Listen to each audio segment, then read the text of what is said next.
Screening టెస్ట్‌లో అత్యంత కీలకమైనటువంటిది mental ability. ఇది scoring paper. At the same time challenging paper. So దీన్ని డీల్ చేయడానికి ఇషాక్ సార్ వస్తారు. Sir please sir. సో ఈ ప్రీవియస్ గ్రూప్ 2 పేపర్ చూసినప్పుడు అభ్యర్థులు అత్యధికంగా ఇబ్బంది పడినటువంటి ఏరియా ఏదైనా ఉందంటే అది మెంటల్ ఎబిలిటీకి సంబంధించింది. ఆల్మోస్ట్ సీసాట్ కన్నా టఫ్గా ఉందంట. సో దీంట్లో ఎదుర్కొన్నటువంటి ఛాలెంజ్ ఏంటి అంటే time bound problem solving, very short cut methods ఇటువంటివన్నీ ఉపయోగించాల్సి ఉంటుంది.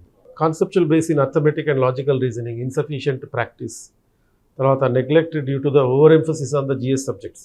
సో మిగతా వాటి మీద ఫోకస్ చేసి దీన్ని నెగ్లెక్ట్ చేస్తుంటారు. సో దీనివల్ల ఎగ్జామ్లో స్పీడ్ అండ్ అక్యురసీ తగ్గిపోతుంది. సో ఇటువంటి పరిస్థితిని నాన్ మ్యాథ్స్ ఆస్పిరెంట్స్ పర్టికులర్గా ఏ విధంగా అధిగమించారు? Sir right sir. సో బేసిక్గా ఈ మెంటల్ ఎబిలిటీ పార్ట్లో నుంచి మనకు ఒక 25 to 30 క్వశ్చన్స్ మనకు రావడానికి అవకాశం ఉంటుంది. 30 క్వశ్చన్స్ అండి. అయితే ఒక అడ్వాంటేజ్ ఏంటి అంటే మిగతా సబ్జెక్ట్స్లో 100% స్కోర్ చేయలేకపోవచ్చు, కానీ మెంటల్ ఎబిలిటీలో 100% అచీవ్ చేయొచ్చు. పీరియడ్ అనేది అంటే మనకు ఉండేటటువంటి పరిధి అనేది చాలా చిన్న పరిధి. దాంట్లో 3 భాగాలు. ఒకటేమో మనకున్న జనరల్ రీజనింగ్ ఉంది, తర్వాత లాజికల్ రీజనింగ్, ఆ తర్వాత మనకున్నది డేటా అనాలిసిస్ ఉంది. ఓకేనా? చిన్న పరిధి, కొద్ది కాన్సన్ట్రేషన్ చేసి దానికి మనం కొద్ది ప్రాక్టీస్ చేస్తే నాన్ మ్యాథ్స్ వాళ్ళు డెఫినెట్గా 30కి గాను 25-28 క్వశ్చన్స్ ఈజీగా మీరు చేయడానికి అవకాశం ఉంది. కాకపోతే ల్యాక్ ఆఫ్ ప్రాక్టీస్ సార్ అన్నట్టుగా ప్రాక్టీస్ చేయకపోవడం, ఓవర్ కాన్ఫిడెన్స్ లేదా భయపడడం, కాన్సెప్ట్స్ తెలియకపోవడం, ఇలాంటి పనులు మనం చేస్తూ ఉంటాం. లేదా ఇప్పుడు పెద్ద స్పాన్ ఉందనుకోండి, చరిత్ర హిస్టరీ ఉందనుకోండి, దానికి ఎక్కువ టైం కేటాయించి దీనికి తక్కువ టైం కేటాయించడం వల్ల కూడా మనం వెనుకబడి ఉంటాం. సో బేసిక్గా మనం దీంట్లో సంపూర్ణంగా 100% మార్క్స్ స్కోర్ చేయాలంటే చాలా తెలివిగా ఫస్ట్ ఆఫ్ ఆల్ కాన్సెప్ట్స్ నేర్చుకోవాలి.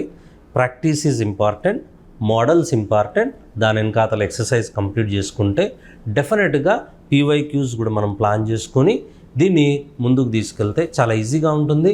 అసలు మ్యాథ్స్ కంటే నాన్ మ్యాథ్స్ వాళ్ళే చాలా సులువుగా దీన్ని లాజిక్గా ప్లాన్ చేయొచ్చు. పిన్ పాయింట్ ఏ క్వశ్చన్ ఎక్కడి నుంచి అడుగుతున్నాడు, ఏ అప్లికేషన్ ఎక్కడి నుంచి అడుగుతున్నాడు, అలాగే అర్థమెటిక్లో షార్ట్ కట్స్ ఎట్లా యూజ్ చేస్తున్నాం, ఫార్ములా యూజ్ చేయకుండా జనరల్గా మన కామన్ సెన్స్ తోటి సాల్వ్ చేసే విధానంలో ఉంటాయండి క్వశ్చన్స్. అలా మనం బేస్ చేసుకుంటాం సార్. సో అట్లా మనం ముందుకెళ్ళి ప్రీవియస్ పీవైక్యూ క్వశ్చన్స్ కూడా మనం బాగా ప్రాక్టీస్ చేసినట్లయితే దీంట్లో 100కి 100% ఈజీగా మనం స్కోర్ చేయడానికి అవకాశం ఉంటుంది. నాన్ మ్యాథ్స్ వాళ్ళు అసలు భయపడాల్సిన అవసరం లేదు, బెంగపడాల్సిన అవసరం లేదు. ఒకటేంటి అంటే continuity in the means daily ఒక 15 to 30 minutes మీరు దీని ప్రాక్టీస్ కానీ కేటాయించినట్లయితే మీరే విజేతలుగా ఉంటారు సార్. అండ్ ఇంకొకటి ఏంటంటే ఈ మొత్తం లాస్ట్ ఎగ్జామ్ చూసినప్పుడు సార్ దీని మీదనే ఎక్కువ కొంచెం ఫోకస్ చేశాడు సార్. అవును సార్. ఎందుకు అలా చేసి ఉండొచ్చు? అటువంటి పేపరే మళ్ళీ రిపీట్ అయితే మరి ప్రాబ్లం ఎట్లా? ప్రతిసారి కూడా అంటే లెవెల్స్ ఆఫ్ డిఫికల్టీ అనేది పెంచుతూ పోతున్నాడు. గతంలో కేవలం నాలెడ్జ్ పైన అంటే కేవలం డైరెక్ట్ మోడల్స్ క్వశ్చన్స్ అడిగేవాడు. ఇప్పుడు ఏం చేస్తున్నాడు అంటే స్క్రీనింగ్లోనే ఉంది, స్క్రీనింగ్లోనే సార్ట్అవుట్ చేయడం కోసం, వీళ్ళ నాలెడ్జ్ని టెస్ట్ చేయడం కోసం, కొంతమందిని ఎరాడికేట్ చేయడం కోసం స్పెసిఫిక్గా దాన్ని ఇంప్లిమెంట్ చేస్తున్నాడు. యాజ్ యూజువల్గా ఎనాలిసిస్ అంటే డేటా ఇంటర్ప్రిటేషన్ పైన చాలా ఎక్కువ ఫోకస్ చేస్తున్నాడు. రీజన్ ఏంటి అంటే ఇది తర్వాత ఎలెక్టెడ్ అంటే మనం సెలెక్ట్ అయిపోయిన తర్వాత యూస్ఫుల్గా ఉంటుంది కాబట్టి అందుకోసంగాను ఈ కొత్త పద్ధతులలో కొత్త మెథడ్లలో వీళ్ళు ఏం చేస్తున్నాడు అంటే ఈ డేటా ఇంటర్ప్రిటేషన్ పైన బాగా ఫోకస్ చేశాడు. అందులో నుంచి 5 నుంచి 6 క్వశ్చన్స్ అడుగుతున్నాడు కాబట్టి దాన్ని మనం ప్లాన్ చేసుకోవాలి. సో నూతన పోకడకు అనుగుణంగా పద్ధతి మారింది, పేపర్ కూడా మారుతుంది, పేపర్ కాన్సెప్ట్స్ కూడా మారుతుంది, డిఫికల్టీ లెవెల్ కూడా పెంచుతున్నాడు. ఒకటేనండి, ప్రాక్టీస్ చేయాలి, అన్ని మోడల్స్ టచ్ చేసుకొని ప్రాక్టీస్ చేసుకొని ముందుకెళ్ళాలండి.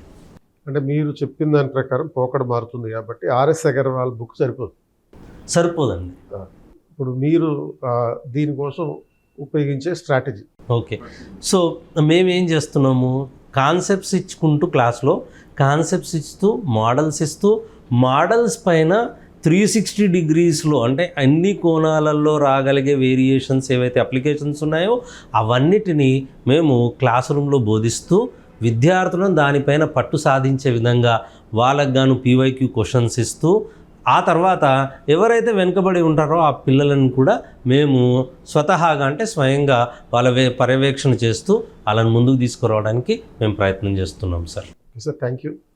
సో మెంటల్ ఎబిలిటీలో స్కోర్ చేయాలంటే ట్రెడిషనల్ మెథడ్స్ సరిపోవు, కాంటెంపరీ ట్రెండ్స్ ఏవైతే ఉంటున్నాయో వాటిని అనుసరించి ఇషాక్ సార్ చెప్పినటువంటి పద్ధతుల్లో మీరు ప్రాక్టీస్ చేస్తే సరిపోతుంది.